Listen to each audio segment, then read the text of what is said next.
Ready? Play.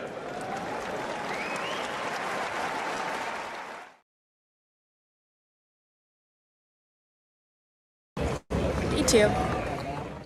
Somehow it seemed even more crowded today than day one.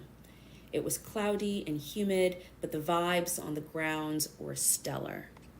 Started on the infamous Court 5 with Matteo Berrettini, who put up a great performance to win against Ugo Humbert in straight sets. Next was Leila Fernandez, who was fighting back in the third set but couldn't get it over the line, losing her first round match to Alexandrova. She plays next in doubles with Taylor Townsend. Moved quickly on to the Arthur Fils match, which was getting red hot and going into a fifth set. The crowd was on his side and he was putting on a show. A great win for the young Frenchman, who left quite an impression on the New York crowd. A match that had it all was the one between Murray and Mute. Packed house was treated to a smashed racket, medical timeout, and the first use of the video review system, which didn't really work. Murray came through in straight sets. Other notable matches on the grounds today: Monfils, putting on a show under the lights in New York, is through to a second round in 4 sets.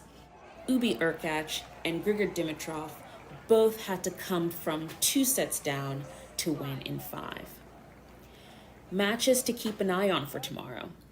Court 17 is where it's at if you're an American tennis fan.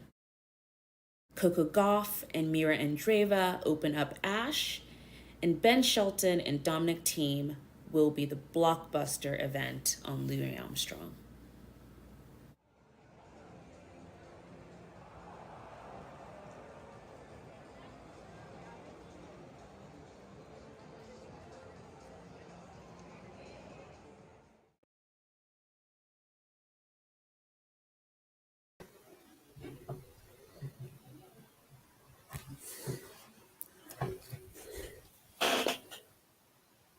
You are muted, yes.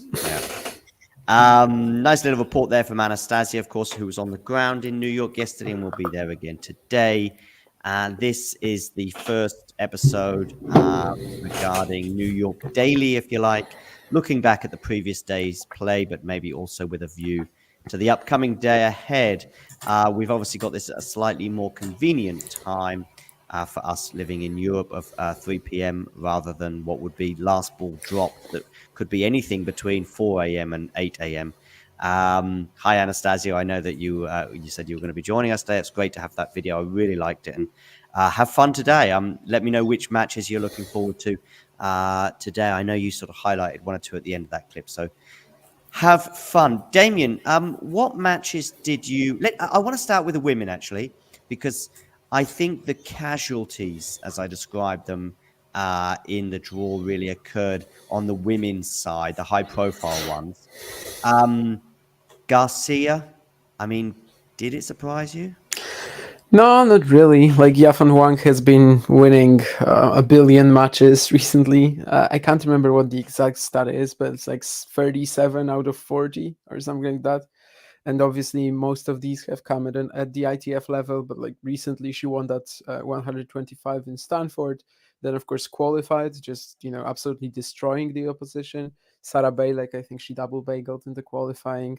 So yeah, not really. With Garcia's form this year, Yafan Wang, obviously a former top 50 player as well. It seemed like she should be in trouble here. Maybe I didn't really expect that she would only take 5 games though, and of course, this is where like there are going to be some big hits towards her ranking because, well, she was in the semifinals last year. Of course, then there's also the WTA finals that she's gonna drop. So soon enough, basically the days of Caroline Garcia as a top 10 player can be over, at least for now. I mean, for now, but maybe even slightly longer term, because she is a streaky player in that she sort of burst on the scene. We all remember the tweet, or have heard about the tweet, even if we don't remember it occurring, that Andy Murray once said about her being a future world number one, which does the rounds every now and again. But then also she had a purple patch about 4 or 5 years ago. She then returned to the top sort of level of tennis with, I think, Cincinnati 1000, WTA finals win, and US Open semi-final. But since that period, which is 10 months now, it's kind of got worse and worse. And I have mentioned this a couple of times before, but I do want to highlight it again that first of all, when I spoke to her in Madrid, she seemed pretty grumpy all round. And also there's a strange thing with Garcia with her coaching situation of having a seemingly a stable situation, then firing and then rehiring the same coach. Yeah, and also in the past she had this with her father, right? She had like pretty big issues in like letting him go Yeah. of the team. Yeah, Yeah. I mean the reason why I said that it's like for a while, at least for now, is because as you said, she is so streaky that like who's to say that in 2 years she doesn't just have another rapid rise to the top of the game? Who knows? Like it's definitely not impossible, and she obviously has the talent to do so. Okay, next on the fall list, next on the hit list, so to speak, aside from the cost of grounds passes, which I believe How is... much? Yes, there's a lot of... This is really... I mean, first of all, I saw somebody in the chat the other day, Janie was talking about this for a grounds pass, and I thought, wow, that is incredible. And Jane's like, I'm not kidding, it really is. And I was like, no, I believe you, but these costs, these prices are insane, but they've come from nowhere, because I think people buying them a few weeks ago were not paying these prices. Not only that, I was buying tickets for Ash on the eve of the match last year and getting them for like $50. So something crazy is going on, and it's a real shame, because the praise that I was showering the US Open with before the tournament for making the week last week free, they've kind of undone, and probably more than undone it, by these insane prices for the grounds pass. Albeit that, of course, Anastasia did get to see 3, 4, 5, 6 amazing matches yesterday, which does help. But anyway, that's grounds pass attack ticked. Donna Vekic going out as well. And the third seed I have on my list, which I've forgotten the name of, going out. Yes. Oh, Krejcikova, which I watched unravel. I mean, the first set was tight, and then just Bonzetti just got it at the right moment. But the second set, she goes 4-love down.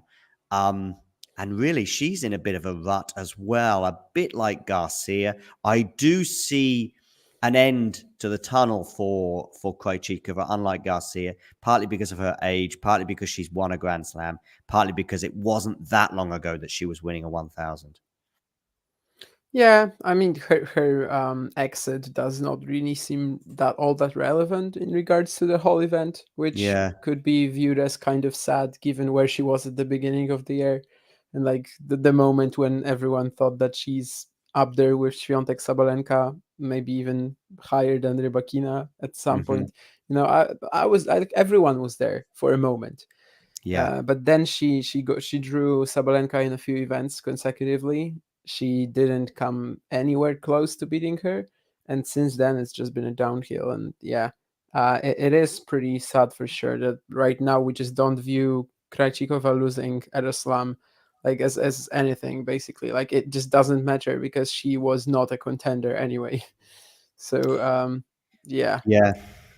I mean, she did get it back from 4-love down in the second set to 4-all. And I thought, okay, here we go. But unfortunately, she came unstuck towards the end of that second set, or the end of the second set. And she is out too. Although we did have a quick look at the draw, I think, during the match. And I think neither of us had Krejcikova going deep. I had her going deep in Australia, and that was as deep as she ever got in any slam this year. And that was probably a little bit disappointing. I think she went out in the fourth round there. But anyway, she fell. Vekic too, down to Vickery. I think Vekic had 1 or 2 illness issues, as did 1 or 2 other players yesterday.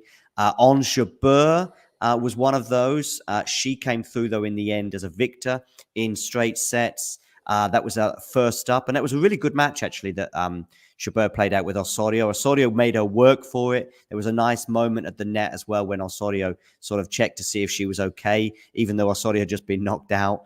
And also her T-shirt, Ons Jabeur, was just drenched. In fact, I've got an image of Ons Jabeur giving her encore interview here, which probably gives you a slight indication of her physical struggles at the end of the match. Ons Jabeur, do you have her going far, Damien? I don't remember, honestly. I had like either her or Kinven Zheng in the quarters, probably. I think it was Kinven though. But yeah, certainly felt like Osorio could have done a bit more there, especially with Ojaber just struggling with some sort of viral illness. It seems like it didn't seem like a full-on injury. I don't know. We're gonna see how she looks in the next rounds, but this really could be that breakthrough event that Kinven Zheng was waiting for, and if Jabeur was Yes. gonna fall out somewhere early, that would be a chance, not once in a lifetime, because of course she has so many years at the top level from here, but like once in a season, once in a 2 seasons kind of chance if Jabeur was also gonna fall out before they are on course to meet in the forefront.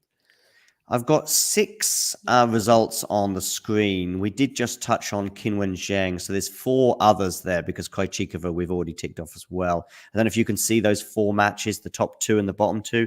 Is there any of those 4 that kind of are worthy of Damien's words of wisdom?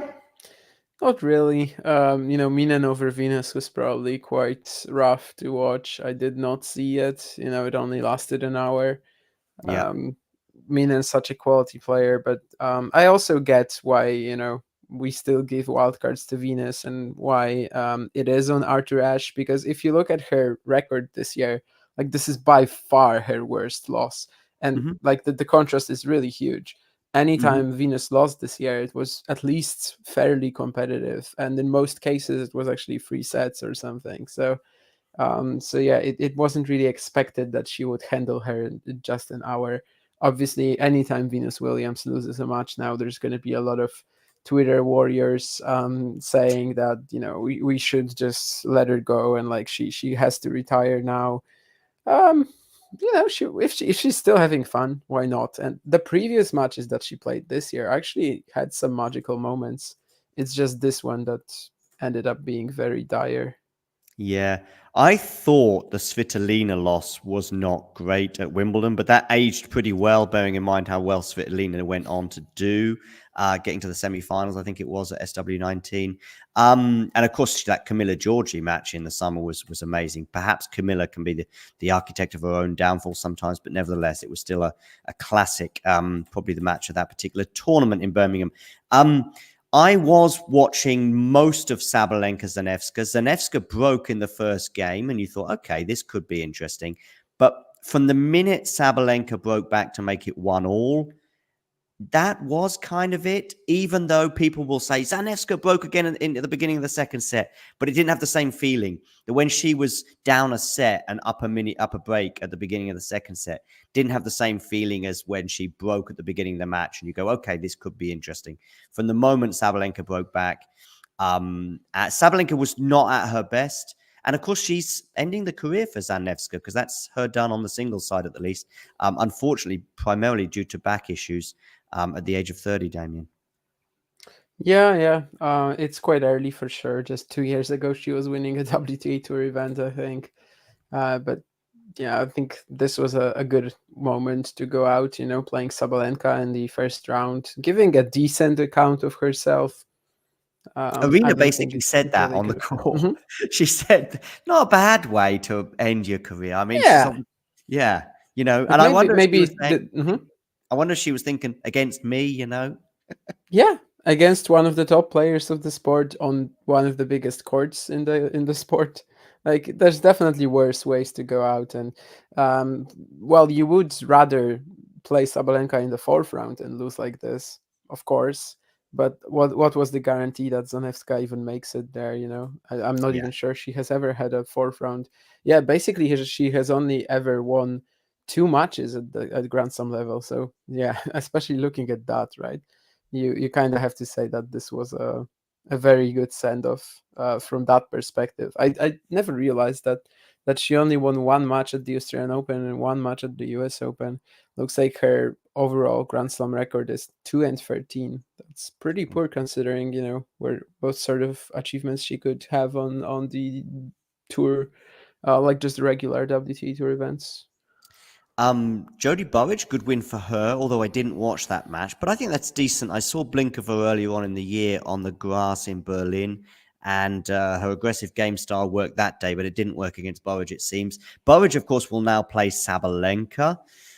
I would imagine that will be another straight sets win. I like Jodie Burrage, but I think she, at the moment at least, there's some limitations to her game. And maybe Blinkova just had an off day. Anyway, that is that. I think there's only one other match on the screen to discuss. I didn't see a single minute of it, but Kenin is having a funny year in that she was kind of away for a couple of years in terms of the form. She obviously had that amazing 2020 when she won a slam and got to the final of the French. And then since then, kind of her form fell off a cliff. But there were shoots of recovery at the beginning of the year. I think she may have won a 250 event in New Zealand and then goes into the Australian Open. And I actually tipped her to beat Azarenka in the first round. And she lost in a battle of an Australian. But again, that was a defeat that aged well. She also had a win at Wimbledon over Coco Gauff, and she's had a win at in Rome over Sabalenka. Although I think one or two people put an asterisk by that in terms of Saba's off day. But she is through to the next round, so let's see how far she can go. I'm just wondering what other women's sort of matches stood out for either of us yesterday. Yeah, let me look at that. Because off the top of Kanepi my went through in head, straight sets. Least we didn't have quite the drama of like we had yesterday with Coco Gauff and Laura Siegmund, which was a lot of fun on the court. I actually found it mostly amusing. I know the press conference that Laura gave afterwards was quite emotive, and I have a lot of sympathy for the way crowds globally can treat players that don't come from said country where that match is taking place. I don't really think that there's much of a difference between crowds. I think a lot of people complained about the French Open crowd. The Aussie Open certainly gets its fair bit of stick. Wimbledon gets a fair bit of stick, maybe not for the rowdiness, but just because they are very upper class and don't give a flying proverbial about tennis. Clara Towson knocking over Potapova. I actually watched the third set of that, and Potapova did kind of self-destruct to some extent, but Towson is on the recovery trail kind of thing, right? yeah. She was even retiring last week in Cleveland. If she's healthy, obviously she's going to be rising. Hopefully that's going to be the case. Even when I saw her live in Warsaw last month, I was like, instantly, like, just I saw her from far away and I was not even sure it's her, but I saw this huge tape that she had on her knee, and it helped me recognize her because she like just constantly struggles with something. Hopefully that's not going to be the case in the second round, and going forwards. Obviously she had a bit of a run at Roland Garros, and right now, I mean, Peyton Stearns and then Yafan Wang or Katie Boulter. Like it just seems like a very open section, probably to either Stearns or to Towson, or Yeah. actually, Yafan Wang in such ridiculous form the past 50 matches. So there's no seeds there, but the quality of tennis actually might be up there with some of the other sections where you get the seeds. And yeah, I think the match of the day for sure on the women's side was Trevisan Putintseva yesterday, though, right? Yeah. I wish I saw more of it, but the drama must have been quite incredible. I just want to have one more word on the Potapova match, but yes, let's talk about Trevisan in a second for sure. I'm just sharing this, which is an interview that Nick did this. It's for Talking Tennis in Birmingham this year. So it's not unfortunate. I wish it was yesterday and it was our little exclusive, but I guess. But she said something like, "But I still go deep." That's the problem with this little. Well, this time she didn't. Yeah, this time she didn't. But it's a great interview, by the way, and it's really quite funny, and I found her quite endearing as a result. And Nick, when I posted it, and I basically showed Nick the headline, he said, "I thought you'd find that funny." So there's always something kind of cute, stroke funny when somebody who's not a native, who has a good level of English, but not, let's say, crisp and clean, when they do use expletives and swear words, it does add a little bit more humor. But she also, I mean, that was a tough for a seed, albeit 27, but it doesn't really make any difference in the first round. I guess Towson is one of the is a rough first round. Yeah, definitely. It's basically like getting a player who's just as talented as you. She's just been injured and like lower ranked because of it. So obviously that's not what you want to see. And it was an evenly matched situation. I think the break came quite late for Towson, maybe at 4-3. But Potapova didn't cover herself in any glory on match point when she did a 2 smash racket. I always think on match point it's something a bit worse than mid match for some reason.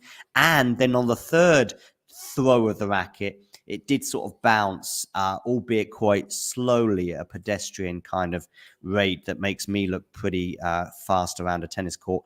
And as a result, a ball girl did have to sort of sidestep it as it was rolling past. Okay, Potapova tick. It looks like I've got a list here from somebody of all the players on the women's side that are out. So there's quite a list there. Kudermetova also went out yesterday. Sakkari, obviously, the day before. We've already mentioned Krejcikova and Vekic and others. Okay, I do think it's Trevisan time. What of this match did you see? Because I saw about half of it in different chunks. I saw only a few games, really, the deciding tiebreaker and like some of it. But yeah, both women obviously quite feisty, and just the sheer drama and like the incredible scoreline. It was quite a show, and I just feel like in terms of the drama, it must have been the best one, and maybe the match of the event so far. Would that be too much? Maybe a bit too much, but what would you go for then?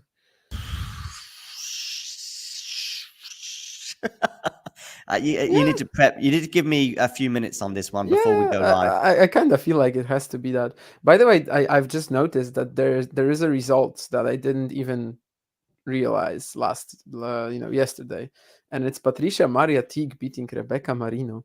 Maybe not something that relevant in the long run, but like Teague has been struggling, just terribly this year. Barely winning matches, walkovers, retirements. Obviously, for the last few years, she has barely played. So yeah, I'm quite shocked with that one. But she's playing Pegula now, and she's probably gonna win like 2 games. It will be Medvedev Balash women version. Okay.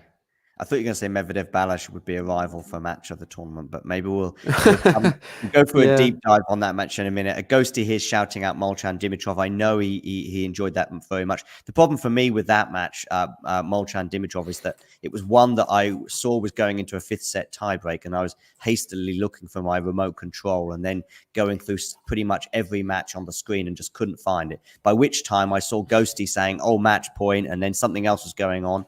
And then by the time I found it, of course, I just saw Dimitrov looking overwhelmed, but in a positive way when he was sat down. So I just thought, okay, so he's won. Anyway, we'll come to that in a second. Just a finish on Trevisan. She lost the first set 6-love. I did even tweet something like, we get your Trevisan bingo card out, because she ticked off quite a few things from the bingo card that she has. Let's see if I can find that tweet. I think it's not too far away. Maybe it is a bit further away, actually. But anyway, yeah, basically there was a bizarre moonball rally in that tiebreak, by the way. I don't know if you remember that one, that kind of came from nowhere. It didn't seem like a natural situation. And then it was like, okay. And Trevisan was the one who broke the moonball rally, if you like, and did so successfully, I think, with a forehand winner that she hit on the rise, which I think is always quite sweet. She got a time violation, but that didn't seem to bother her. She seemed to be happy to take it. Bageled in the first set, as I suggested there. Yes, all supported by Berrettini superfan, the chef with a long beard, who's obviously switched sides for now. Anything else? Yes, some treatment on a leg issue, although it seemed like it could have been cramp, but I guess she was probably not suggesting it was cramp because I think she may well have had to have given up a game as a result. Anything else to add on that Trevisan match? Not really. There was a player yesterday who gave up a game, but we're gonna talk about it later. Yes, that's of course, yes. And they ended up winning the match, I believe. Yeah. Okay, let me just see if there's any other women's results. Svitolina was through in straight sets, Surenko in 3 sets. Kazakina struggled to go through, but to be fair, Parks as a first round is a tricky one. Wickmeyer is through, Pegula in straight sets. Yeah, that result probably stood out a little bit in just how easy it was for Pegula, and fits in quite nicely with a tweet that I saw you put out yesterday, which gives us a nice transition over to the men, because the tweet that you put out, Damien, you know what I'm going to okay. bring now up? I know, yeah. Go on then, tell me which one it is while I find it. No, it is going to be all the matches on Arthur Ashe, isn't it? Yeah, exactly. Yeah. Here it is. Because I was just thinking, what the hell was I tweeting about Pegula? And okay, now I know. No, but it was probably at least in terms of sort of drama, or in fact, even in minutes as well. Even though we had Medvedev in a 3-set match, it was the longest match of the day. So it was the match of the day on Ashe. Was that 6-2 win for Pegula over Georgie? If you bought a ticket, let's say for a couple of $100 or perhaps more, and you got to see just a fraction over 4 hours of tennis, although perhaps you'll have day and night tickets actually, so it could be even worse in a way. But then if you get Ashe tickets, do you also get the grounds pass? I would suppose so, right? You do. I'm sure you do. Yeah, so at least, after Pegula and Georgie finished, you still had a few more hours of watching tennis, like real tennis. Yeah. I know that a lot of people that bought the tickets probably wouldn't do that anyway. Like, they just bought the tickets for Arthur Ashe. But yeah, obviously, I'm not complaining about the scheduling too much. Like, Georgie Pegula had to be on Ashe. Agree. Just Medvedev, Balazs, whoever put it there. Yeah. Yeah. That was the only one of the three that didn't really deserve to be on Ashe. By the way, if umpires are getting paid a one-off fee, it was certainly a very good day for them in terms of this. If they're getting paid by the hour, which I don't think they will be, but let's imagine in a world they are, then it's obviously not such a good day at the office. I think it's just like per day, right? Of course it will be, yeah. That would be extremely harsh. Anyway, cool. So, yes, and Anastasia is confirming that you will get a grounds pass with that. So... Okay. I've got a couple of men's matches on there. Very little to talk about. Balazs did spark a bit of a debate on Twitter that Liam Brody got involved in. And also you spent a long time chatting to various people about regarding protected rankings. Anything you want to repeat or add to what was said yesterday? Not really. He is using what the rule. He's using the rule. He at some point got to a ranking. It's just a shame that ranking was in January 2021, and and ever since he's been using that to get into these events. But it's his right. It's just we just shouldn't be promoting these sort of matches, right? Like, why on earth would you have half the world watching Medvedev Balazs? It's not really a good advertisement for tennis. Indeed. And for those who have no idea about any of the results yesterday, but can see that somehow Alcaraz wins the tennis match 6-2, 3-2 in an hour, it's because Dominic Koepfer unfortunately picked up an ankle injury in the first game at deuce. And what may have been a tricky encounter for the Spaniard ended up being fairly rudimentary. So on he goes to the next round, and the German, fingers crossed, can get well soon. Let's have a look at some other results from yesterday. Sinner, very little to talk about there. A, because I didn't see it, and B, because it was straight sets, just losing 5 games. So he and Alcaraz remain on a collision course for the quarterfinals. Harris threw in straight sets. Monfils in 4 sets. That's a good win for him, especially as he was a set down. But I'm sure he'll need to save every minute of energy he possibly can if he wants to go far. And then, of course, we have to have a quick word on Echeverry Virtanen, because you were watching that match, right? Yeah, I watched Well, basically, all of it during the night session stream that we had yesterday. Hmm. But yeah, is it that relevant in terms of the tournament? Probably not. I was just excited to see how Vitanen fares against a player like this. How did he fare? Echeverry definitely, huh? How did he fare? Yeah, Did how you did he say? fare? I mean, Echeverry certainly is just so much better on hard courts and even grass, honestly, like he was at Wimbledon, than like your regular clay specialist, especially this year, now that he started serving better. I think if Virtanen was just getting more out of his delivery, it easily could have been a win for him. He had large chunks of the match where he was the better player. I think even including the fifth set for the most part. But yeah, in the end, Echeverry was actually just matching him on serve easily in the fifth, which was a bit wild. But I did still enjoy it. I think it's still a positive sign for Virtanen. Just it's a shame he wasn't able to. For him, it's a shame that he wasn't able to get the win and will not play Wawrinka in the second round, which would be fairly winnable.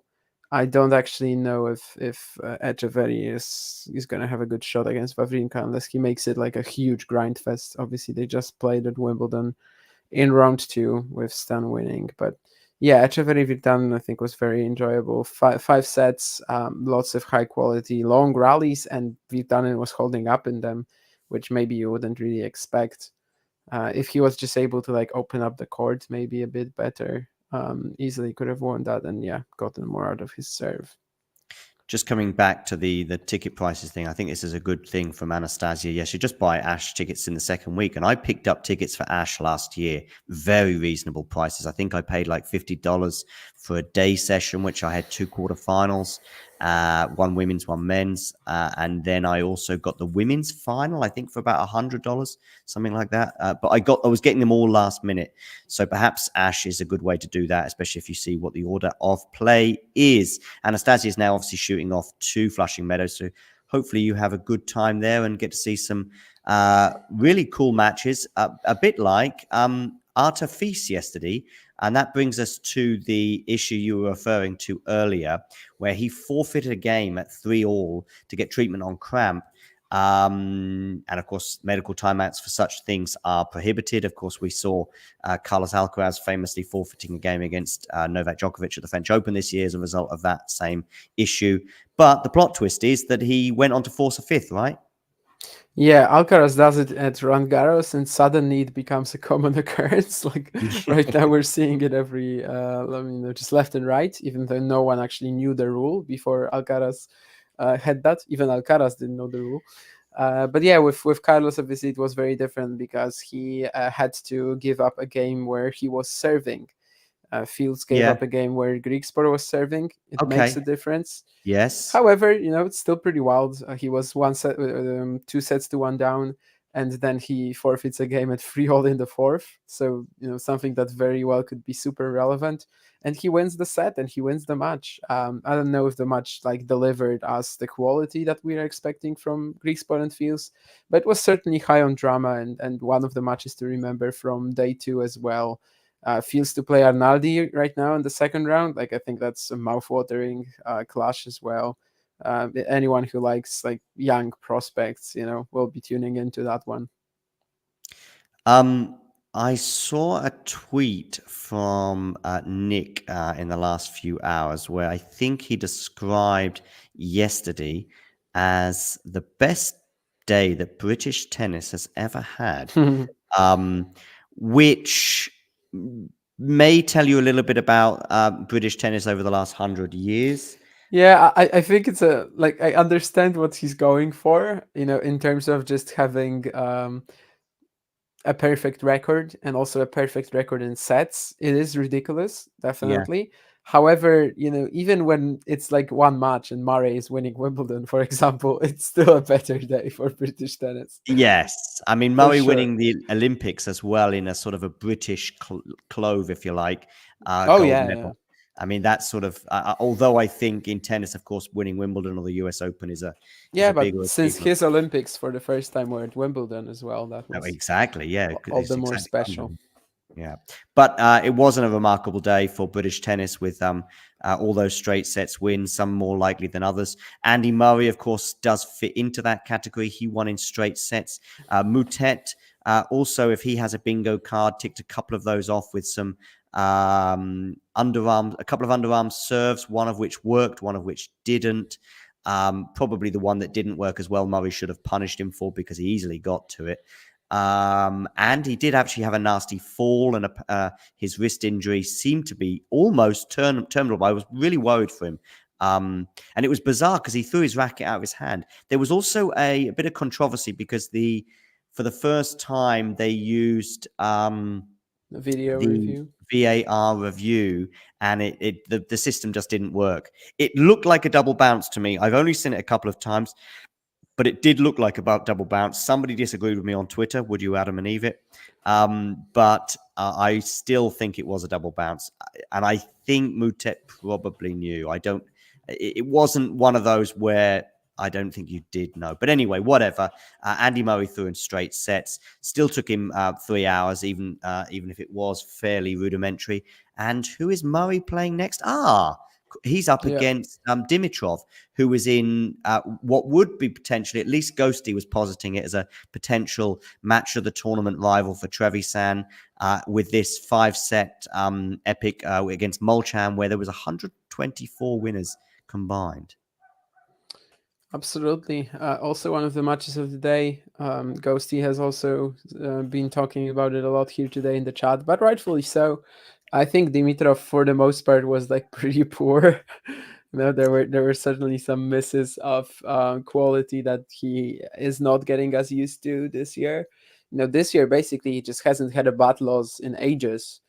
If he's even had one this year, like the worst loss was what, Lehechka, Kubler via retirement. So Bublik, no, certainly nothing really that would be comparable with this. Losing to Molchan, who's really out of form and like in the first round of a slam. But obviously the drama in the end was quite magnificent. Dimitrov also coming up with these two sensational touch shots at match point down, especially the half volley at 8-9. That will be remembered.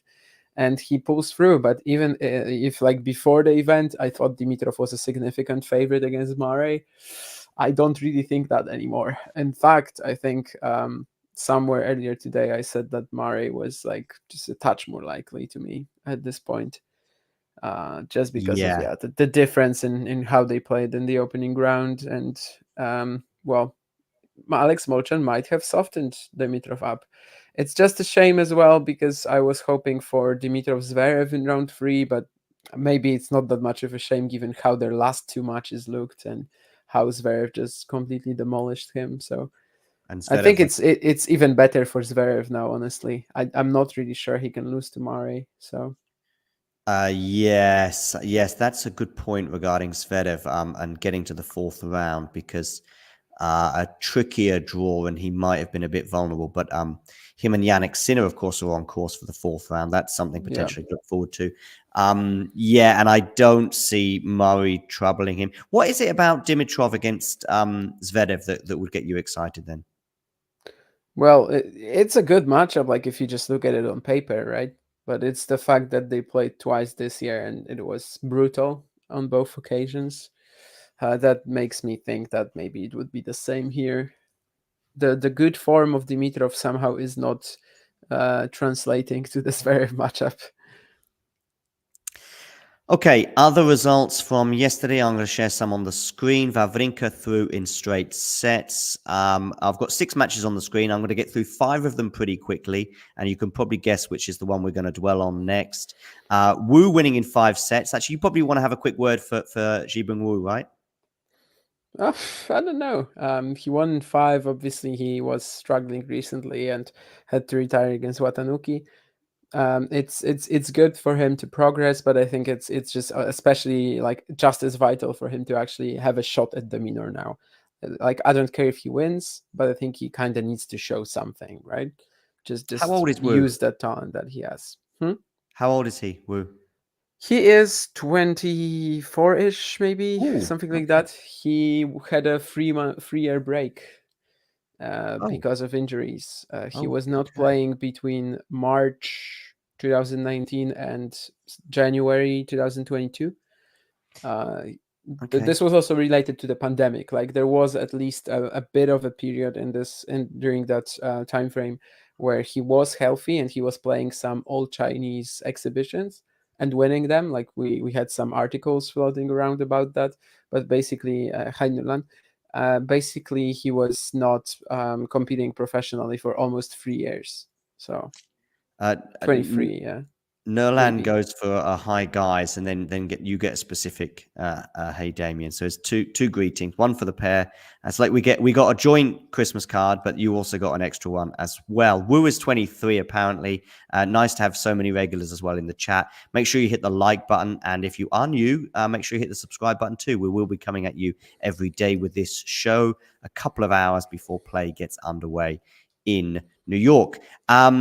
Sonego winning in straight sets. Dan Evans as well. I think Evans, that's not a bad draw for him for the first round. So he is through, although obviously he did win in Washington recently. Alex de Minaur dropping a set. That kind of surprised me that he made heavy weather of this match against Skatov. I don't know if that took you by surprise at all. Is that heavy though? I don't know. I did not see it too. So can't really say it is how true. close it I'm was. just looking at it one set all and thinking, oh, okay. And then it was a tight fourth set. Okay, the match, of course, is on my screen that I do want to dwell on a little bit because I know you were all over it. Sonego Moreno del Boran, yes. Mr. Herkach, what was going on for almost 3 sets there? Because he was 2 sets to love down. Were those first 2 sets kind of snatched by Husler? Or was he comfortably the better player for those first 2 sets? And then, of course, what happened in the third? I would say for one thing, certainly he was comfortably the better player for like 2 sets and a half. Husler. Yeah. Was this his best match of the year? I haven't seen them all, but I've seen them. I've seen plenty of them, and I would say so. He has had a pretty poor season, obviously, and yeah, this was just completely different. He was so focused. He was obviously serving extremely well, like he needs to in this matchup, and like he pretty much always does. And yeah, Hurkacz, we talked about it last night that like this was pretty much the second time when he was entering a Grand Slam event with like very high expectations on him. I think 2021 Wimbledon sort of doesn't count. Like it's not that no one thought of him as like a potential contender, but no one really understood yet how good he's going to be on the grass. Mm-hmm. So like the semifinal, and especially given the fact that he had Medvedev in round 4, Federer in the quarters, like no one really thought of him as the top 5, top 10 contender for Wimbledon that year. 2022 Wimbledon, though, after winning Halle, that's when people thought, Djokovic obviously number 1, then let's say Berrettini, Hurkacz, Nadal. Like that was the next 3 players. Yeah. Obviously, Berrettini eventually didn't end up playing that because of COVID. Nadal ended up withdrawing before the semis, but like that was the sort of landscape that we were looking at. So Hurkacz was like a top 4 favorite. At least maybe Cilic was around there as well. Of course, Cilic also didn't play, and Hurkacz just blew it. He lost to Davidovich Fokina, a very similar match, by the way, because he was 2 sets to love down. He was in total trouble in the third. He saved a few match points, and then he actually lost it in the 5th set tiebreak. And here, another situation when everyone is looking at Hurkacz because he has a nice draw. Well, at least like Rublev, Medvedev in his section, these are seeds that he can play against because his draw is maybe not that good looking at Draper in round 2 and Berrettini in round 3. But like going further, people can imagine right now Hurkacz, I don't know, reaching the semis or something, especially with him, recently getting so close to Alcaraz, twice getting so close to Djokovic. And he almost does the same. I think, though, that something to remember, something positive about him here was that the game at 4-5 down in the third set. So when Hissler served for the match, that was a break to love. And also the perfect tiebreaker. Like that was some of the strongest tennis that Hurkacz had all night. And especially, I think, the break to love. Like that was not a choke from the Swiss at all, basically. And that's something that has to be said, that he stepped up when he needed it. Kind of too late, because at 4-5 down in the third, maybe Hissler just fires, I don't know, 3 aces, and then there's nothing you can do about it. But when it actually mattered, he did deliver. And yeah, I don't know if I can really praise him for the fact that he didn't do the same as against Davidovich Fokina, because certainly Hissler's quality like fell off a cliff after the third set. But yeah, these two moments, the tiebreaker, the break to love at 4-5, these were the best games that Hurkacz played all match. I don't know where that puts him towards the rest of the event. Draper and Berrettini have been looking great. In one match, I know Draper could very well have fitness issues tomorrow, but like Hurkacz Berrettini in the third round, at present, that's looking like a 50-50 match, I think. If they both get there like unscarred, and I think Berrettini will. I don't know about Hurkacz against Draper. So yeah, it does seem a little tougher for Hurkacz right now to reach the second week. But if he does it, if he still is in the second week, then everything that we were saying before the event is still going to hold up. Like he's still going to have decent matchups against Rublev, Medvedev. So maybe it's just a very emotional, tough win that he needed. Maybe it's going to help him just play more freely, and I think to an extent it will. It's just a question of like what sort of Draper. Well, whether we will see a physically 100% version of Draper on Thursday. Just quickly, there's a match on the women's side I forgot to mention, which was really good actually, and maybe would rival that Trevisan match. Was actually Leila Fernandez going out, unfortunately, to from her point of view, to Alexandrova in 3 sets, and it was a really, really good match from two very evenly matched players. Problem was that Leila, who was so often up on serve in the first set, just couldn't hold on to her serve and was just getting broken. It went to the tiebreak, and you just had a feeling that she would lose the tiebreak. She did. She did remarkably well to get it at 1 set all. She also was 4-love down in the third set, and then won, or 3-love down, I think, with a double break. No, I think she was 4-love down and close to going 5. Whatever. She was way, way down. And then she got it back on serve and then was actually, I think, serving for the match. And she may even have done so on more than one occasion. Anyway, she goes out. I just want to have a quick word on that one because what seemed like a lot of winners. I thought it was going to be over 50 combined. As it turned out, it was more like 45 between the two. But I forgot to mention that match because it was on the first. And in fact, what reminded me of that Leila match was the fact that I saw Berrettini on my screen, and I was just trying to remember if Berrettini was 24 or 48 hours ago. But it was 24 hours ago because it was going on at the same time as Leila. That was a very comfortable win for him over Humbert. Did that surprise you? Yeah, the fact that it was so comfortable, yeah. And that's precisely why I'm saying that Hurkacz's draw to the second week is not looking as wonderful anymore. Just because it seems like Hurkacz Berrettini third round, that could be a very tough battle for him. And well, as I said earlier, like Berrettini has Rinderknecht now. I think he's winning that fairly easily. And Hurkacz Draper could be a bit tougher. So yeah, that's why I'm not as excited about Hurkacz's chances anymore. But yeah, if he gets to the second week, it's going to be the same situation that we envisioned before the event, unless he just plays 5 sets every single time and arrives in the second week like terribly tired. Alves knocking out Duckworth in straight sets. We've already talked about Thesis heroics against Griegspoor. Christopher O'Connell threw against Max Purcell. Can I throw in an upset pick, by the way? For today? For Thursday, no, because you just mentioned him. Felipe Sure. Meligeni Alves will beat Sebastian Baez. Okay. An all Latin American clash there. Okay.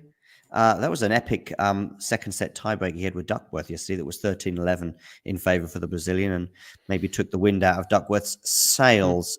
Purcell going out. I had him beating O'Connell, so I thought he might be able to repeat some of the heroics he's shown in North America in the last few weeks, but he wasn't able to do so.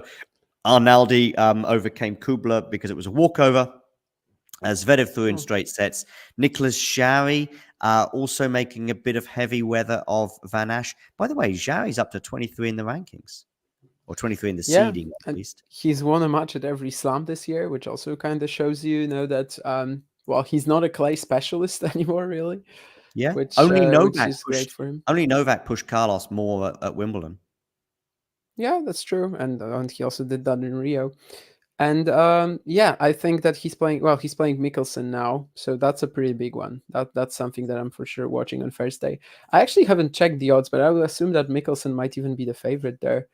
But that's a guess. Well, it is actually Jari, not by a lot, but it is still Jari. But yeah, it's definitely a very puzzling and like exciting matchup where we don't really have all the info yet, and yeah, it will be a huge match, I think, from the American perspective as well. Altmaier overcoming Lestien, and Mo knocking out Hachanov.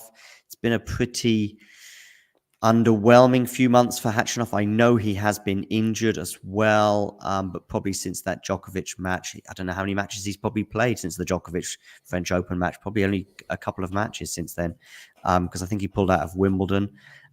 Cam Norrie winning in straight sets over Shevchenko. That was a bit easier than I would have imagined.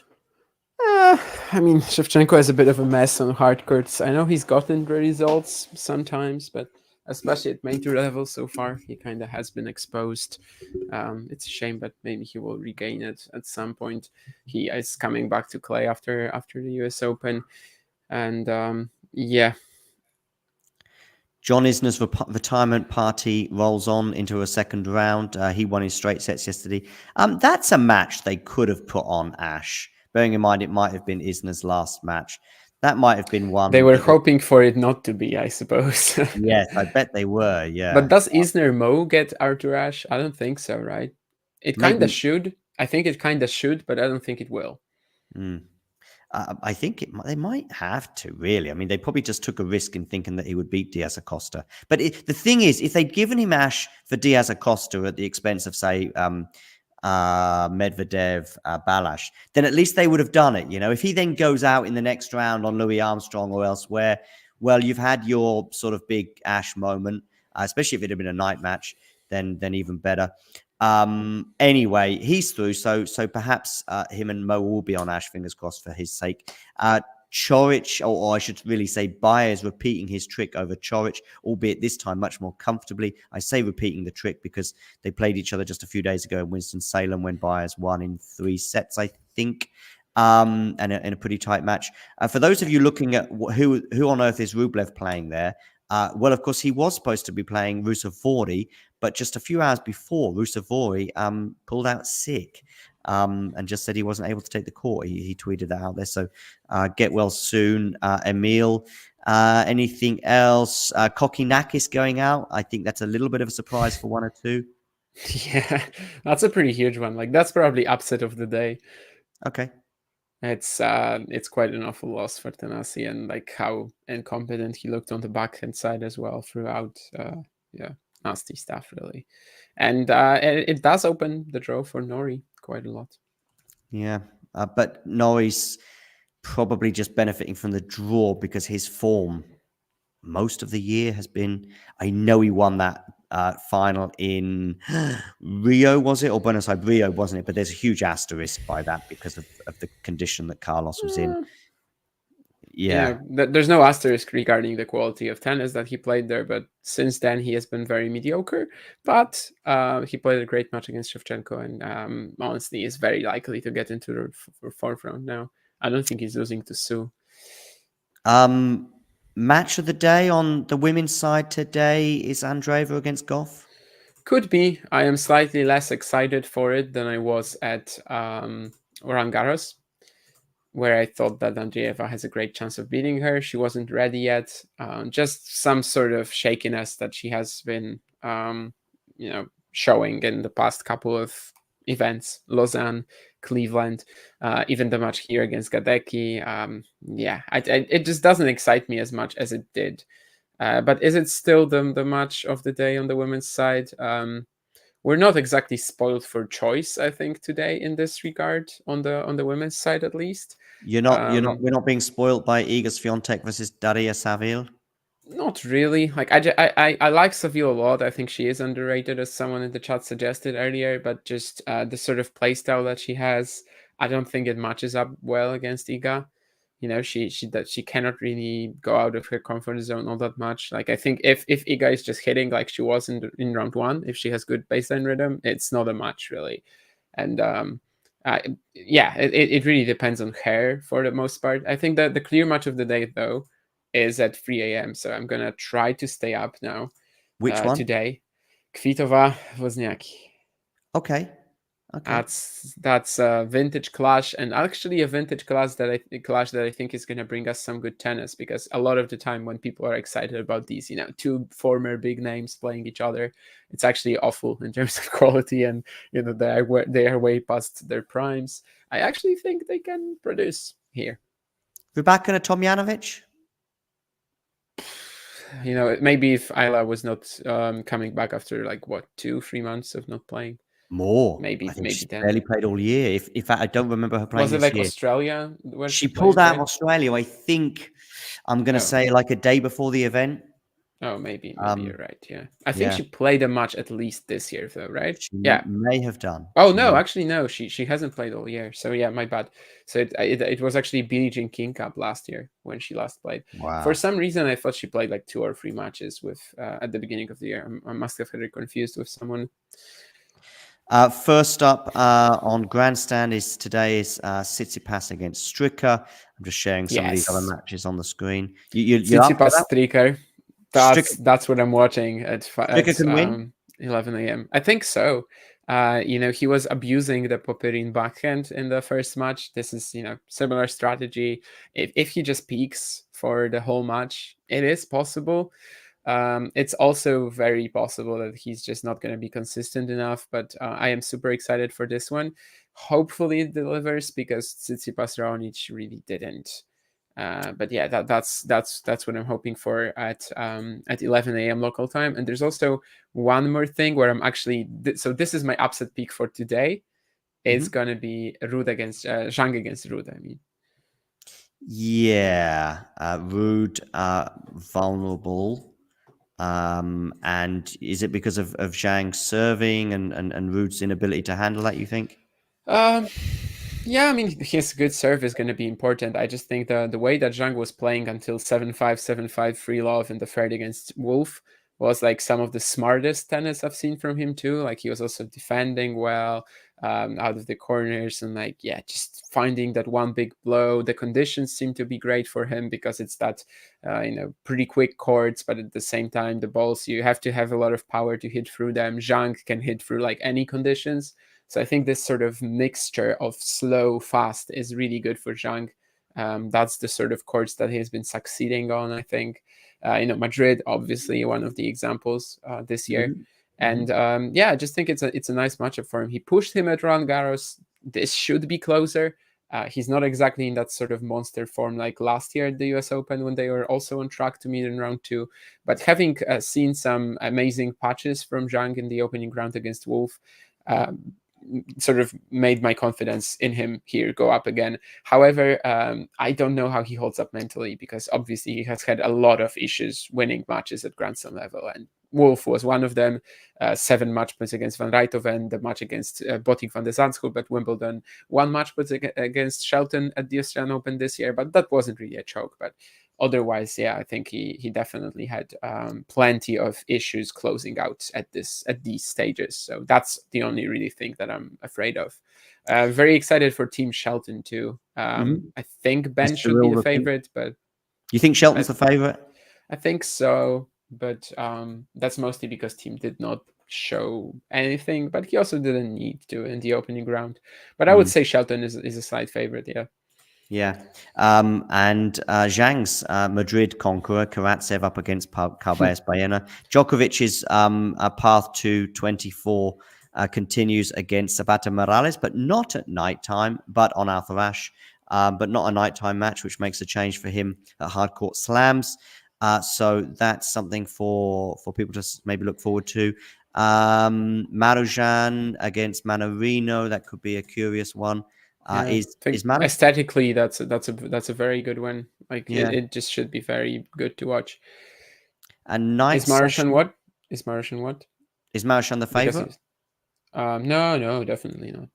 Yeah. Night session, Offner Tiafo on Ash, and Varias against Fritz on Louis Armstrong. Obviously, these are Eh, men's matches. that's not gonna be a good match. But Ofner therefore maybe. Ofner could push him close. Varias, I don't really believe in it. Also, Menchik absolutely has to win today. Like, I don't know if he will, obviously, but if he wins today, we're gonna get likely going to get that match against Fritz in the third round, which would put Menchik on his 18th birthday, likely at Arthur Ashe or Louis Armstrong, playing against Taylor Fritz, and it would be a wonderful story. So he has to win today. I'm going to cry if he doesn't. Ghosty's convinced that Shelton have the crowd behind him. I'm sure he'll have most of the crowd behind him. But if Shelton's up 2-0, I think some Dominic fans and sympathisers may emerge. He certainly seemed to have quite a few people on his side against Bublik the other It's day. not a given that Shelton will have like 90% of the crowd If behind it was him, yeah. Ashe nighttime, maybe. He's playing one of the most popular players in tennis. Yeah. So Yeah. Yeah. And in fact, that might be it. I think Ghosty's got some sympathies for Dominic team. So I'm sure he'll be backing Shelton, but still, that could be interesting. Okay, lots to look forward to. We'll see how this day pans out. I think we'll have a show, at least one show tonight, maybe even two. Tom should be doing a sort of evening slot, maybe around the time of the Djokovic match. So that might work out, or perhaps even Shelton and Dominic team. So we will see. And I think I will return again for a slot around about midnight. Anyway, everybody, thanks for stopping by. And yeah, you know the drill. If you enjoyed this video, make sure you hit that like button. Don't forget to subscribe and click that notification bell so you don't miss out on all things tennis.